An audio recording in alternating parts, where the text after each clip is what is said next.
Muito obrigado por aceitar conversar comigo hoje. Antes de mais nada, você poderia se apresentar, seu nome, idade, profissão, por favor? Eu sou Celso Fernandes, natural aqui de Taubaté, nascido e criado, né? Desde a minha infância, eu já me interessava por arte. Inclusive cinema, né? Que o meu pai, até hoje, ele ainda conversa comigo, né? Sobre cinema. Então, outro cinéfilo apaixonado também, né? Do meu seio familiar, acredito que eu, né? Em casa lá que adquiri já desde tenra idade e esse fascínio aí pela sétima arte. Isso inclusive me levou aí, depois dos primeiros estudos, né? Aí eu fiz 2 cursos universitários, História Universal e a outra é Educação Artística. Então, tem tudo a ver com as artes em si, né? Sim. Inclusive, na verdade, essa ia ser a minha primeira pergunta sobre o que te levou a ter interesse pelo cinema, até porque o senhor é ávido frequentador aqui do Cineclube, né? Sim. Mas então, vou te fazer uma pergunta um pouco diferente. O que é isso do cinema? O que é isso de contar histórias para o senhor? Na minha concepção, bom, na verdade eu vou ser bem sintético contigo agora. Eu tinha um amigo também que ele partiu, né, em janeiro de 2014, era professor também, como eu sou hoje, da rede estadual, e era também apaixonado pelas artes, né, em si. Na escola que ele trabalhava, ele sempre estava escrevendo uma peça de teatro, produzindo, dirigindo, montando elenco com os alunos. Aí uma vez ele me falou algo que eu não esqueço jamais. Ele um dia na casa dele lá, trocando ideia, como sempre, assistindo o filme, aí ele de repente virou e me disse: olha, companheiro Celso, cinema é magia e algo mais. E o que seria do Celso sem a arte? Nulo, porque praticamente as artes em si, para mim, no geral, é infinita, né? Seja pintura, escultura, teatro, televisão e a própria sétima arte, né? Então, só para finalizar, então, qual o seu filme favorito? Rapaz, agora tu me pegou, hein? Dos recentes aí que eu tô sempre revendo, o Cinema Paradiso. Do Fellini, né? Não, é do...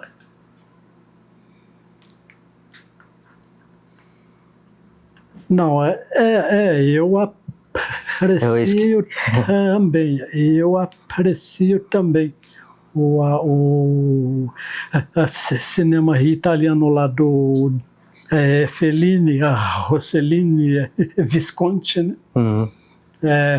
Vittorio De Sica, né? Tá? Celso, muito obrigado. Foi um prazer falar com o senhor. Obrigado mesmo. Certo.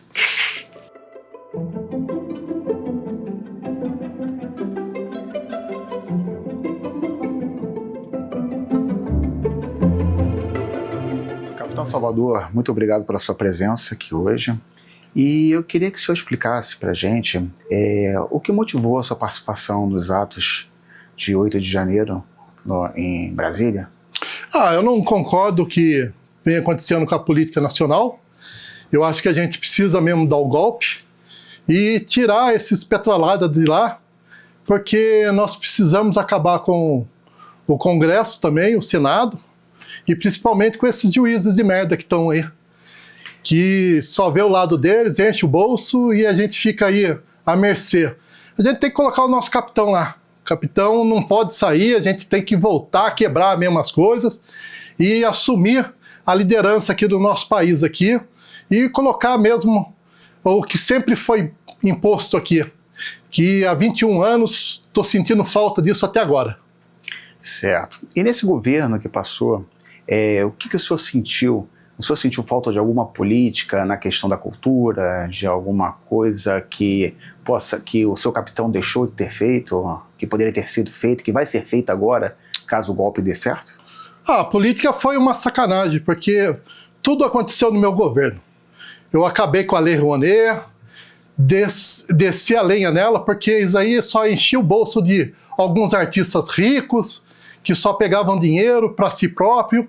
A gente tem que acabar mesmo. Tinha 40 pessoas trabalhando na Secretaria de Cultura do nosso Brasil. Eu destruí, deixei 15 pessoas só. Coloquei lá cabo, sargento, coloquei o máximo um tenente lá, para as coisas não acontecerem no país, porque a gente tem que acabar com esse negócio de pegar dinheiro e não fazer nada para a cultura aqui. A gente tem que queimar os livros mesmo, tem que acabar com as bibliotecas no Brasil, porque cultura não dá emprego. O importante é o cara ser trabalhador, trabalhar de Uber, porque daí ele sim, é um microempresário, ele vai render frutos para o país e o país não vai ter gasto nenhum com previdência, com impostos, nada disso. Tem que ser zero, Brasil zero. Entendo.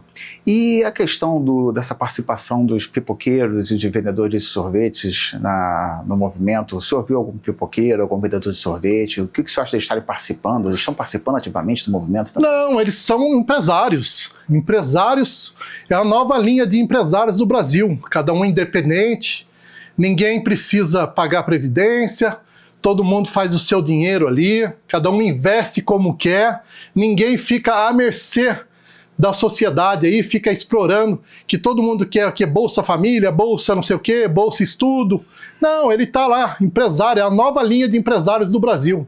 Acho que o Brasil precisa disso, de pessoas solitárias que não têm direito nenhum, que não precisa de previdência nenhuma, que não precisa do Estado ou do município, ou se não do próprio nosso Brasil aqui, ficar sustentando vagabundo.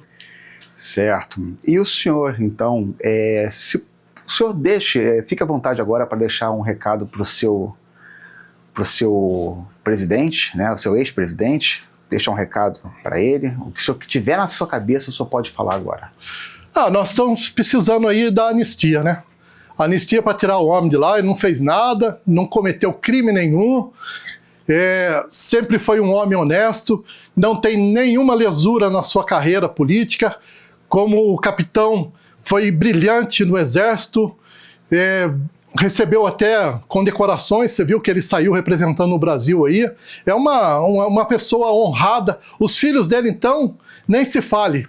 Então eu acho que a gente precisa mesmo dar anistia para ele, soltar ele para ele poder concorrer às livres eleições agora, de 2026, porque o capitão vai estar eleito. Ok, capitão Salvador, muito obrigado. Uma boa tarde para o senhor.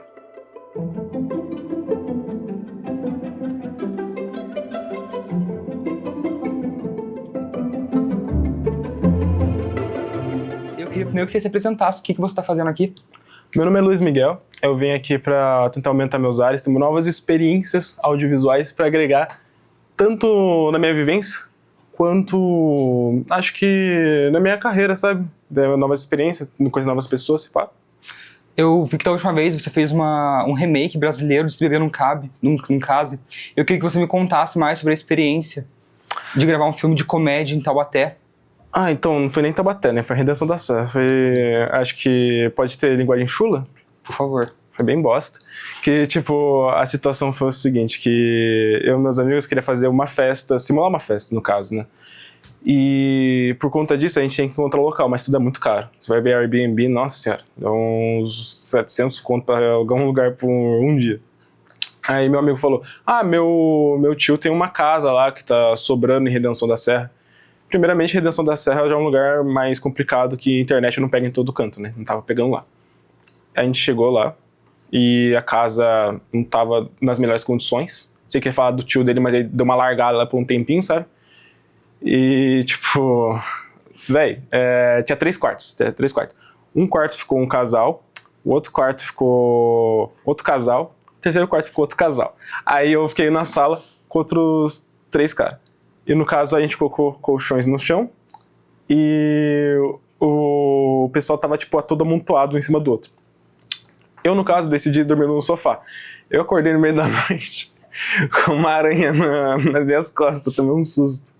Eu realmente fiquei pensando em ir pro hospital, porque eu tava me perguntando se eu tinha me picado, mas não, eu tava de boa. Porque eu falei, não, vou fazer isso pela arte, vou ficar aqui pela arte. Fiquei pela arte, e a gente fez arte no dia seguinte. A gente fez debaixo de um sol de 40 graus, fez. E, mais detalhe, de noite começou a chover pra arregaçar. A gente não tinha mais carne, que o pessoal esqueceu de comprar carne o suficiente, tá? E o cara que tava fazendo o churrasco, que a gente fez um churrasquinho, né, pra todo mundo, que a gente convidou. Aí o cara que fez o churrasco, ele viu que pousou umas moscas no churrasco e jogou fora tudo. Ele jogou fora tudo, não sobrou nada. À noite a gente não tinha mais nada pra comer, choveu pra arregaçar. No dia seguinte a gente tava sem internet, tinha acabado a água, tava chovendo pra burro, tinha só um carro, tinha umas 15 pessoas querendo ir embora e não tinha mais comida no negócio. Foi bem desesperador. Eu ouvi dizer que depois disso, a aranha que você falou foi se vingar de você. Ah, sim. Você podia me contar como isso aconteceu, por favor? Semana passada não, já umas 2 semanas. Picou meu braço, fui pro hospital às pressas, tava enorme aqui no meu braço, tava bem dolorido. Tive que tomar umas vacinas lá, achando que era aranha marrom o negócio. Tive que ir de ambulância pro UPA geral. Foi uma situação bem complicada, eu acho. Não foi muito legal, não passaria de novo. E pra finalizar, se você pudesse resumir toda essa experiência de fazer o melhor filme de comédia brasileiro já feito, como é que você resumiria isso? Mergulho um pouquinho, tem que admitir. Tem um pouquinho de orgulho. Tá certo, então muito obrigado, agradeço a presença e quero mais filmes, tá bom? São 3 originais, eu quero pelo menos 4 remakes seus. Tá bom, vou tentar evitar fazer um filme de comédia por enquanto, mas tá bom. Muito obrigado. Agradeço.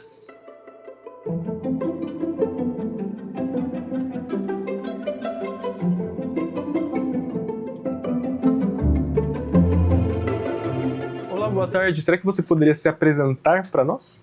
Claro, boa tarde. Meu nome é Sabrina.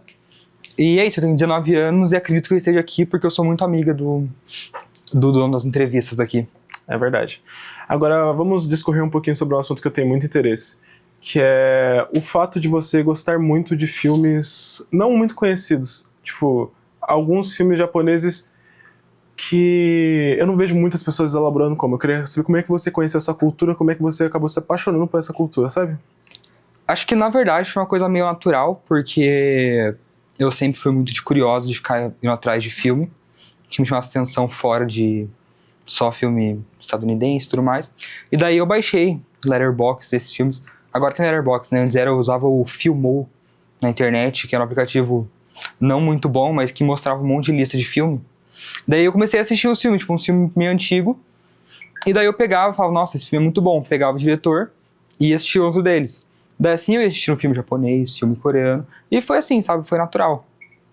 Você acha que essa sua ação de procurar filmes não por uma maneira, pelo menos convencional, pelo menos eu nunca ouvi falar desse nosso na minha vida, do Filmou, pelo amor de Deus, mas você acha que tipo, aumentou seus ares na questão cinematográfica? Você consumiu tantas coisas diferentes que você acha que você tem um gosto mais, por assim dizer, mais diversificado? Não sei se gosto mais diversificado, mas acho que me ajudou a conhecer coisas novas, culturas novas, que é por isso que eu gosto tanto de cinema, sabe? Uhum. Acho que se eu tivesse ficado presa só na cultura estadunidense de cinema, talvez eu não gostasse tanto quanto eu gosto hoje, porque vários meus filmes favoritos não vêm de lá, vêm de Coreia, China, Japão, que pra mim são os lugares que eu mais gosto. eu não falo muito isso porque normalmente quando eu falam que eu tô querendo pagar diferentona. Então me chamam de cinéfilo, de carteirinha, só que eu quero só encher o saco e ser diferente dos outros. Então eu não falo muito sobre, mas já que você perguntou... Tá bom. Agora eu queria te fazer uma pergunta, que você já citou aí que seus filmes favoritos, coisa e tal, né? Queria perguntar seu filme favorito, então. De todos os tempos? Um só? Só um. Toquei numa questão sensível? Foi, nem pra ser tipo top 4, sabe? Pode ser top 3. Tá, eu acho que...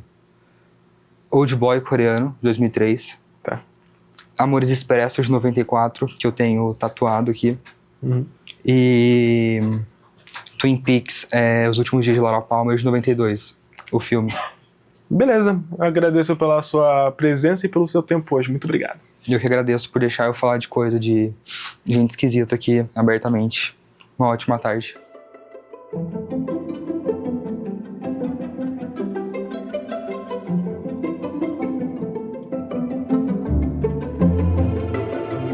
Meu nome é Dan, eu sou psicólogo forense e fui designado para conversar com você, para entender melhor o seu estado mental e os acontecimentos relacionados ao seu caso. Primeiro, eu preciso que você fale um pouco mais sobre o seu nome e também fale um pouco mais sobre você. Eu sou atriz, mas a galera me chama de Tris às vezes. Beatriz. E por que você está aqui? Você deveria saber porque eu tô aqui. Eu gostaria de ouvir um pouco sobre você, sobre o que você está aqui. Mas você não é psicólogo? Sou, mas a gente precisa de ir para a avaliação que tenha, vai saber se você sabe o porquê você está aqui. Talvez eu saiba. Talvez você saiba? Talvez. Bom, vou perguntar uma outra coisa aqui para você, então. Você já teve alguma experiência que não sabe se algo era real ou não? Você tá me chamando de drogada? Não, eu só fiz uma pergunta no caso para você. Talvez. Talvez? Você consegue me contar um pouquinho mais sobre essa experiência ou não? Não. Não? Não. Como você costuma se sentir em relação às pessoas mais próximas a você? Eu gosto. Mas quando elas estão comigo, a partir do momento que elas viram e falam eu não quero mais, aí eu também não quero mais. Não é como se eu sentisse falta de alguém. Eu não sinto falta de ninguém. Eu tô muito bem sozinha. Você tem alguns amigos, algumas pessoas que você considera que são mais próximas a você? Às vezes. Às vezes? Às vezes.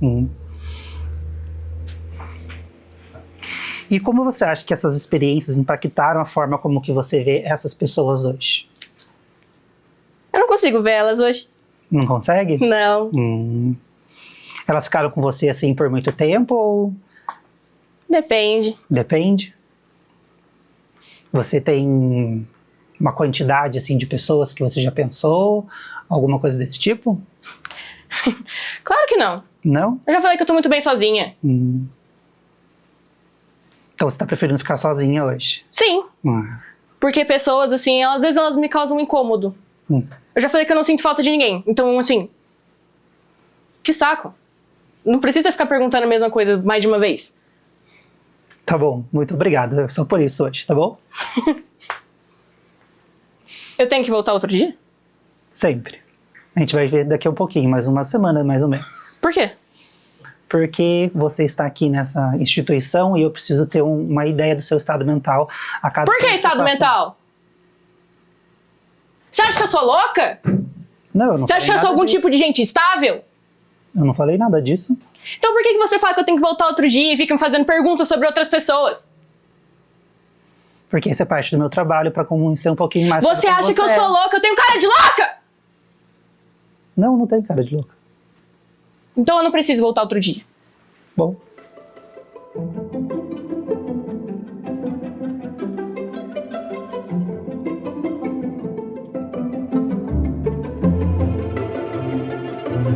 Horário, né? Bom dia, boa tarde, boa noite, dependente do horário.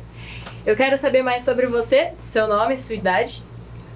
Meu nome é Dan e eu tenho 37 anos. Qual a sua profissão? Eu hoje em dia sou coordenador pedagógico, mas eu já fui professor de matemática e física há muitos anos. Por que você escolheu essa profissão? Ou foi algo que aconteceu? Na verdade, eu escolhi fazer física porque eu queria ser pesquisador. Então a minha ideia era ser pesquisador. Mas no segundo ano da faculdade, quando eu resolvi, na verdade, ganhar um pouco de dinheiro, eu sabia que eu podia começar a dar aula no estado. Aí, como eu comecei a dar aula no estado no segundo ano da faculdade, aí eu continuei dando aula, assim, eu me apaixonei, na verdade, por dar aula e continuei dando aula todo esse tempo. Ah, você gosta do professor, então? Eu gosto do professor. Ah, que bonitinho. Por que você escolheu fazer a oficina hoje? Eu escolhi para fazer oficina hoje exatamente porque eu sou uma pessoa que gosta muito de conhecimento, na verdade. Então, tipo assim, eu acho que todo tipo de conhecimento é importante pra gente na nossa vida e a gente pode precisar. Então, eu resolvi fazer a oficina hoje por causa disso e também porque a Thay me convidou para fazer a oficina. Como que você acha que você vai usar lá fora os conhecimentos que você adquiriu hoje aqui? Eu acho que eu vou conseguir ajudar bastante, na verdade, na escola, por exemplo, a fazer alguns filmes, fazer alguns roteiros, principalmente com os alunos, que tem muitas coisas que eles fazem em relação a isso. Por exemplo, essa semana os alunos vão ter, semana que vem, na verdade, vão ter o que a gente chama de noite cultural. E na noite cultural eles têm que produzir coisas assim, e eu posso ajudar bastante eles em relação a isso. Então você também gosta de arte, além de ser amante de física também? Sim, gosto bastante de arte. Uma das minhas melhores amigas é artista plástica também. Quantas tatuagens você tem? Eu tenho só 2. Quais são os significados delas? Elas têm ou são estéticas? Essa daqui é porque eu realmente gosto muito, na verdade, dos planetas, eu gosto muito de estudar astronomia. E essa daqui são runas nórdicas e quer dizer abençoado na jornada. Nossa, é tipo o Blessed, né? Isso. Que virou moda. Ah, entendida. Muito agradável a sua companhia. Obrigado. Gostei de entrevistar você. Muito obrigado.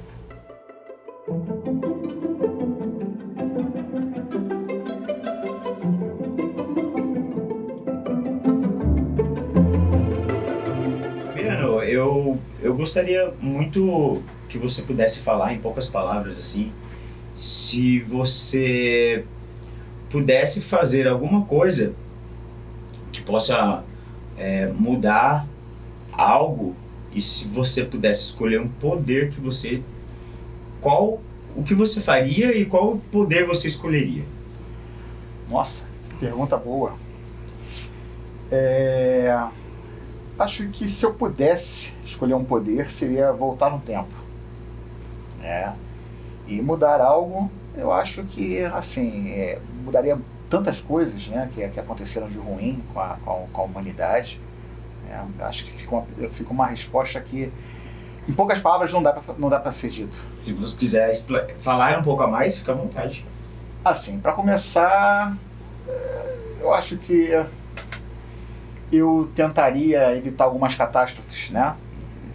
Eu acho que só pode ser um poder, então voltar no tempo, né? Mas assim, acho que a primeira coisa é tentar evitar um pouco da corrupção que tem aqui no poder, né? Que nós vemos no judiciário, nós vemos na política, nós vemos em tudo, né? Assim, voltaria bastante tempo mesmo, e tentaria evitar isso. E se você tivesse esse poder nas suas mãos, o que você poderia fazer? O que você acha que poderia mudar a humanidade mesmo? Assim, primeiro de tudo, quebrando alguns tabus, né? Eu viria para o paradigma do bebê Hitler, né? Que dizem que se você tivesse o poder de matar o bebê Hitler, né? O que você faria isso? Mudaria alguma coisa? Eu daria uns chutinhos no bebê Hitler, né? Mudaria para o espaço, né? Faria Depois, eu acho que, voltando mais no tempo, eu evitaria um pouco a questão da Primeira Guerra Mundial, né? Com o assassinato do arquiduque, né? Do Império Austro-Húngaro, né? Tantas mortes foram feitas. E assim, a oportunidade que eu tivesse voltando no tempo de corrigir algumas coisas, né? Eu também iria fazendo o que eu pudesse. Tá certo. E só para finalizar, se você pudesse se teletransportar para algum lugar, onde você estaria agora? Em casa. Obrigado.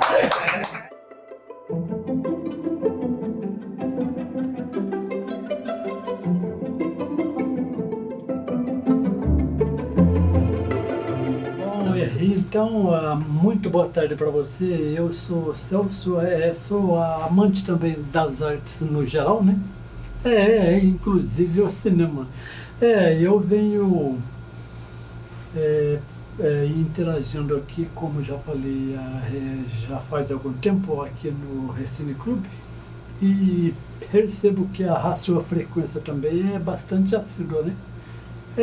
Ainda há pouco você acabou de falar que, né, muda, né, muito a pessoa, assim, tipo, abre a mente, no geral.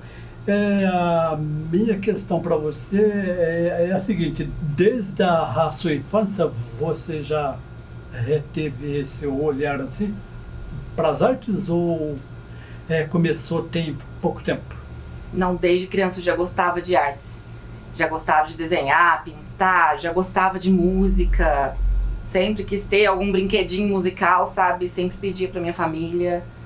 E sempre... Na infância, o meu sonho era crescer e me tornar uma apresentadora de programa infantil. Olha só. Ah, tá. E você também foi, assim, de ler gibi, assim, e pro cinema lá que tinha antes a sessão Mercurinho, né? Então você... Li bastante gibi na infância. Não sei se pode falar nomes aqui de gibi. Nossa, eu li muito gibi da Turma da Mônica. Eu li alguns livrinhos também daquela... Como que é o nome? Eu esqueci o nome daquela personagem. Mafalda, li muito livrinho da Mafalda, li bastante livrinho Monteiro Lobato, aqueles de capa vinho, que as ilustrações eram em preto e branco ainda. Então, assim, tive contato com leitura na infância e era muito gostoso, e eu tive sempre aquela coisa de... Se um livro não tinha nenhuma imagem, minha mente criava essas imagens. Eu conseguia visualizar, assim, sabe, o que estava sendo falado. E eu sempre fui uma pessoa muito criativa, na infância principalmente. Brincava sozinha muitas vezes, criava histórias, sabe? Com meus brinquedos, assim, criava cenários, histórias, contexto, e me divertia muito. E tinha essa vontade de... Eu olhava pra TV e falava, nossa, eu quero fazer aquilo também. Quero estar num filme também, alguma coisa também. Então eu sempre tive essa vontade. Aí foi quando comecei a fazer teatro ainda na escola, mas no ensino fundamental, né? Legal. Que eu estudava no integral. E numa escola que você inclusive trabalhou, né? A Monteiro Lobato. Sim, foi. Então, lá foi quando eu comecei a fazer teatro e gostei muito, tomei gosto. Aí depois eu comecei a procurar os cursos por fora, né? Fiz pelo 5VAT, fiz pelo Centro Cultural, depois ali pelo Espaço Delfos. Mas sempre gostei muito da arte em geral. Sempre gostei da arte em geral, assim. Sempre achei lindo, sempre admirei a arte do palhaço, a arte de todo tipo. Artes de rua, esses artistas de rua, sempre olhei pra eles com bons olhos, sabe? Nunca desvalorizei. E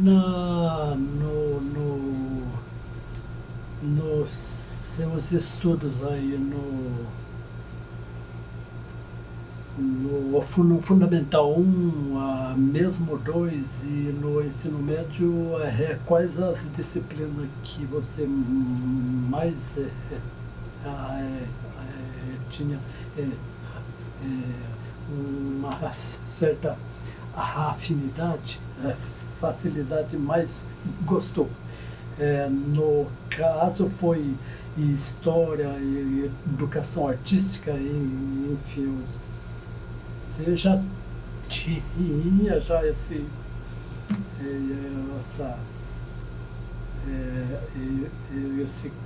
gosto, assim, Eu gostava bastante. Olha, eu não vou mentir não, nunca fui de exatas, odeio exatas, eu sou de humanas. Então, assim, nunca gostei das aulas de física e de matemática. Isso é fato. As outras eu já me dava melhor, específica, principalmente aula de artes, ciência, biologia, língua portuguesa. Eu era muito boa com redação, eu amava a língua portuguesa. E gostava muito das aulas que envolviam atividades diferentes, né, que estimulam os alunos. Aula de campo, por exemplo, nas aulas de História e Geografia, com a professora que eu tenho muito carinho, que é a Lucelena, ela fazia questão. Ela levou agrônomos para ensinar a gente a plantar, a gente plantou árvore, plantou verdura, levou a gente para outros lugares, fazendas, passeios, coisas que assim, outros professores não se propunham muito a fazer.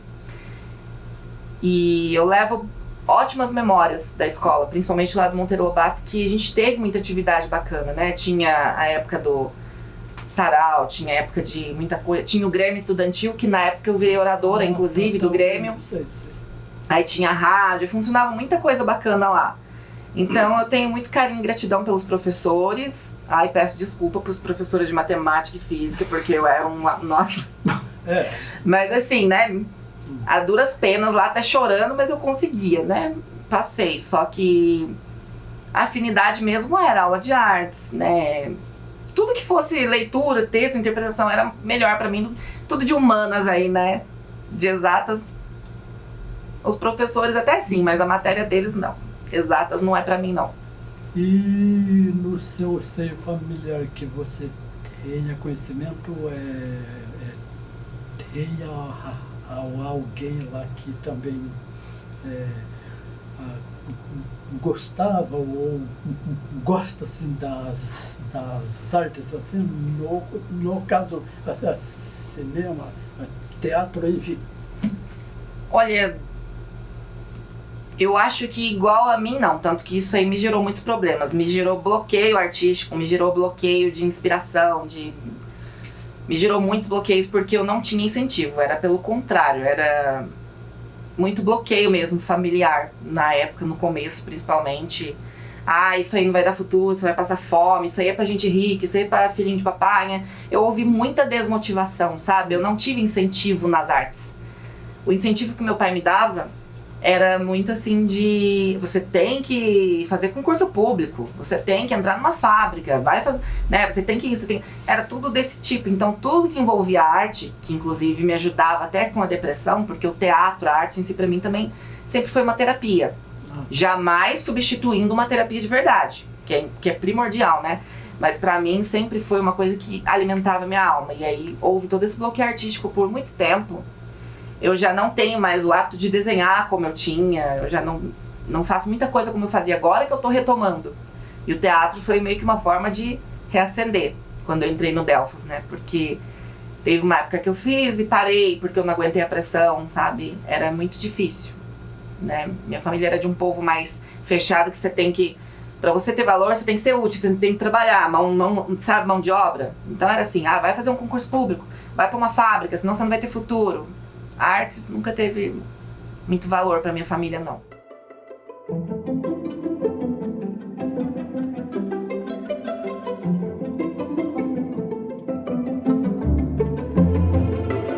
Rafael, de onde você é? Natural daqui.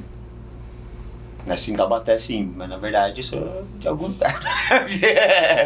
Mas eu falo isso porque eu nasci aqui, mas eu morei em 15 cidades diferentes. E aí eu acabei voltando pra cá. Mas o total, assim, foi uma coleção de cidades, assim, tem uma experiência em várias coisas diferentes também. Aí você perguntou o que você faz, mas que área, né? Porque eu gosto de explorar bastante coisa. Então eu acabei me explorando e me conhecendo um pouco mais. Então hoje eu tô aqui faz 4 meses que eu tô aqui de volta.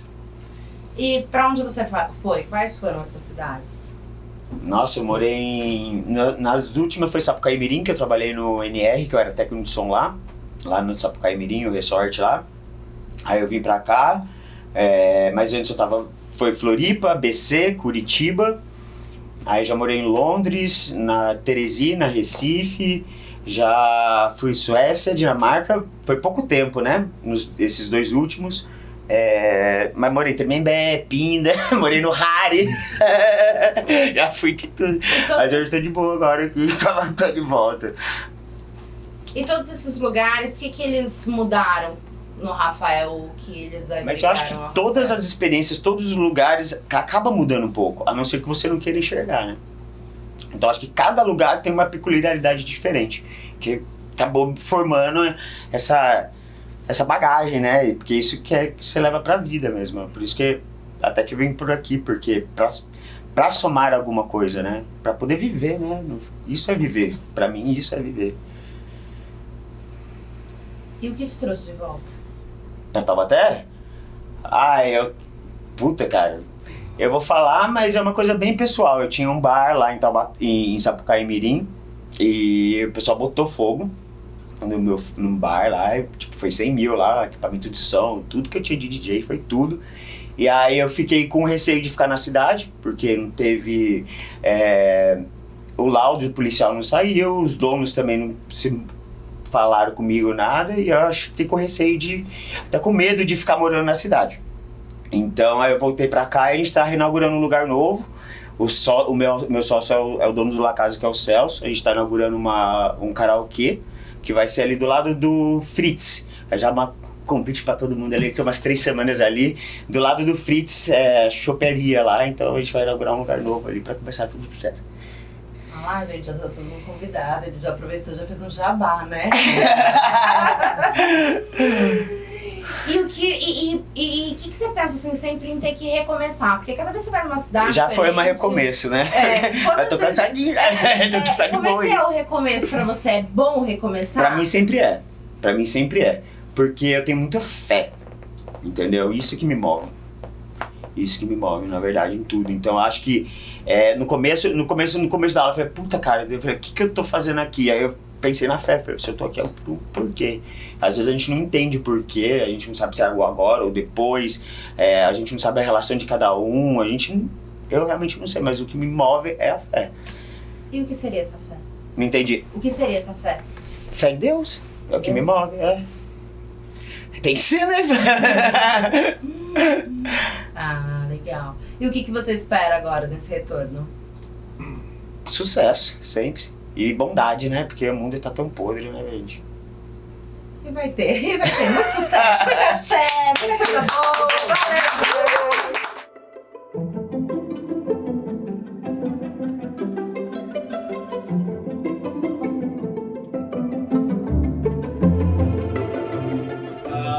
Eu queria perguntar, já que você trabalha no audiovisual, né? Perguntar seu gênero de filme favorito, o que te atrai nele? Suspense, terror. E o que me atrai muito, iluminação, principalmente a iluminação, que geralmente usam muito nessa temática, eu gosto bastante. Tá, e fala pra gente um sonho seu. Nossa, um sonho meu? Aquele assim, bem recheadinho de padaria, mentira. Mentira, porque eu nem sou tão fã de doce, mas o sonho até que eu gosto. Um sonho... Uma coisa assim, aleatória? Deixa eu ver. Não é aleatório, é um sonho? Gente, não sei dizer, jogando. Pode ser material, pode ser imaterial, pode ser... Quero comprar uma casa. Uma Harley Davidson, pronto. Não vou nem ser humilde. Quem é a Thay sobre suas palavras?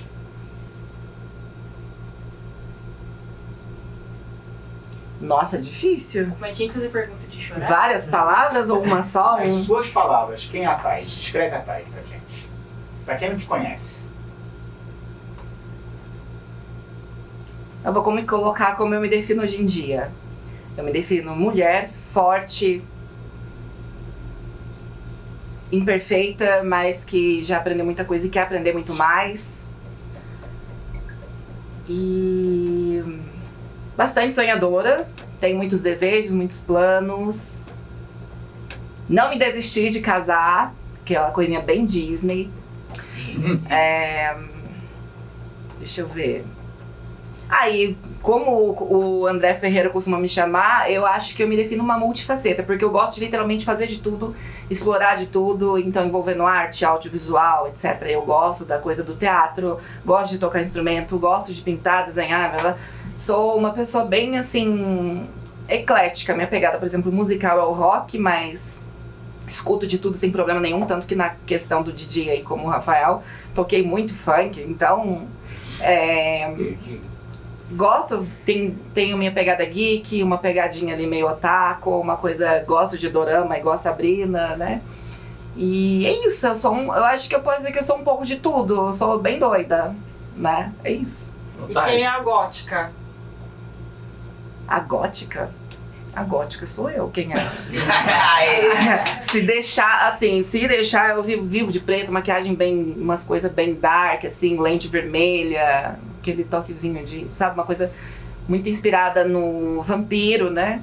E principalmente aquelas vestimentas vitorianas e tudo. Eu não ando tanto porque no Brasil não tem condição, né? Nosso clima não colabora, e também por falta de dinheiro, né? Jura? Ô, Thay, Você falou aí da multifaceta. O seu nome está consolidado, o nome, né? Foi uma luta muito grande. Tai. Sim. Mas por que você usa 3 sobrenomes? Ora Cyber, ora Soares, ora Gabriele. Isso às vezes não confunde as pessoas? Não, mas eu não revela a questão de não. Ainda buscar uma identidade mais forte? Na verdade, eu uso Tainan Gabriele. Só que em cada lugar que eu vou, as pessoas pedem para usar alguma forma diferente. Por exemplo, quando eu vou gravar o programa aqui com a Valkyrie, sempre que ela me chama, ela coloca Tai Soares. Mesmo eu falando Tainan Gabriele. Tainan Gabriele. Eu não uso Tai quando eu vou fazer algo mais formal. É Tainan Gabriele, que esse é o meu nome. A Tai Cyber foi o meu nome artístico. Então, meu nome é Tainan Gabriele Soares Rodrigues, nome artístico, Tai Cyber. Se as pessoas ficam anotando de outras formas nos lugares, mas daí não sou eu, é as pessoas que colocam cada hora de um jeito. E sai assim nos lugares, mas eu sou Tainan Gabriele, meu nome artístico é Tai Cyber, não tem outro. E por que você escolheu esse nome? Qual deles? Todos. O artístico? O artístico porque eu gosto muito... Eu me inspirei numa drag queen, que é a Yara Cyber, tem também uma outra, mas também porque eu sempre gostei de coisas ligadas à tecnologia, games, etc, né? É isso o nome artístico. E quando eu fui fazer a questão do DJ, tinha que criar um nome artístico, falei, Tai Cyber, pronto. Uma pegada aí. O meu nome em si, Tainan Gabriele, eu não precisei mudar o primeiro, porque meu pai já me abençoou e não sabia que o meu nome é mais feminino, apesar de ser... No batismo tem registro para os 2 gêneros, mas o maior número de registros é feminino, porque a origem desse nome é feminina, na cultura indígena e oriental. Então não precisei trocar o primeiro nome. O segundo eu só inverti o gênero. E foi isso. Eu gosto do meu nome, só mudei o gênero do segundo e foi isso. Então você diria que você sente que nasceu no corpo errado? De forma alguma. Não, é você mesmo. De forma alguma. Eu nasci do jeito que eu tinha que ser, exatamente para ser quem eu tenho que ser. É isso aí. Deus não comete erros, na minha opinião. Eu sou bem espiritualista e, assim, acho que a gente tem que ser exatamente quem é. A nossa realidade, sabe? Eu acredito nisso. Seu Celso? Pode perguntar qualquer coisa. Qual que é a sua cor favorita? Verde, preto. Pode perguntar qualquer coisa. Tá tudo certo. Que cor que é? Verde, de cor colorida verde. E do básico é preto. Você torce pra algum time? Não gosto de futebol. Se eu for falar de esporte, assim, em geral, eu torço muito para que cresça cada vez mais a diversidade LGBTQIA+ nos esportes. Principalmente pessoas trans nos esportes. Então eu torço por essas pessoas. Mas time de futebol não, até porque futebol ainda é muito machista, muito misógino, muito racista, entendeu? Se eu for começar a lacrar que o negócio é babado. Seu Celso? Então, bom, a partir de agora que eu percebo que você já vem se interagindo aqui no Cine Clube, você pretende seguir em frente aí com as artes no geral, no cinema, no caso? E qual que é o seu gênero predileto? Gênero artístico em geral? Não, aí você citou aí comédia, tá, terror, de audiovisual mesmo. Qual que é o seu gênero favorito? Eu falei do terror, né, mas assim, eu gosto muito da coisa que traz, não vou nem dizer doc, né, porque doc seria algo, mas que traz vivência cotidiana das pessoas, abordar realidades, coisas assim, sabe? Mesmo que trazendo uma história fictícia, mas fingindo trazer realidades, né? Tá. E pretendo produzir ainda meu audiovisual, né? Nem que seja um curtinha. Eu já procrastinei demais, mas eu quero produzir ainda. Nem que seja um curta. E daí você vai estar aqui para assistir, com certeza que eu sei.